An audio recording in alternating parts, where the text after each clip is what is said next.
La Banque Postale présente L'argent est une affaire de femmes.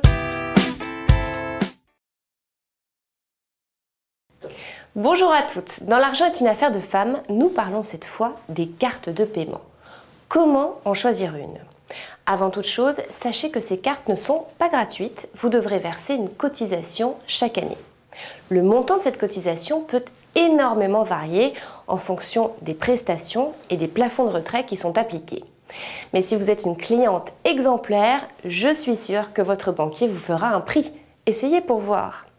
Alors, vous avez le choix entre une carte nationale ou internationale qui s'accompagne souvent de certaines prestations comme l'assurance rapatriement ou l'assistance médicale par exemple. Ce ne sont pas ces prestations qui doivent motiver le choix de votre carte car elles ne vont pas révolutionner votre vie. En revanche, et c'est très important, il va falloir choisir entre le paiement comptant et le paiement à débit différé. Le paiement est comptant lorsque le montant dépensé est automatiquement prélevé sur votre compte.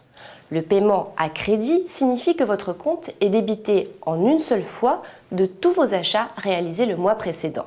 En fait, la banque vous fait crédit. Cette deuxième option permet une gestion plus flexible de vos finances, mais elle nécessite aussi une gestion plus rigoureuse de votre budget car le découvert est vite arrivé.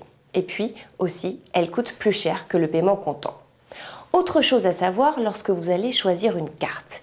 Il existe différents plafonds à négocier avec votre banquier.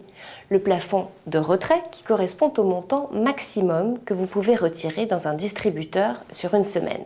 Ce plafond atteint en général 300 €, mais il peut grimper jusqu'à 1 500 € pour les cartes de prestige. Le plafond d'autorisation de paiement correspond au montant maximum que vous pouvez dépenser sur un mois. Pour les cartes standards, il atteint 2 à 3 000 €. Dernière question, faut-il plusieurs cartes de crédit?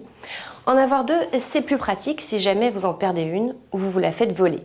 Mais multiplier les cartes, c'est aussi multiplier son recours au crédit et là, gare au surendettement.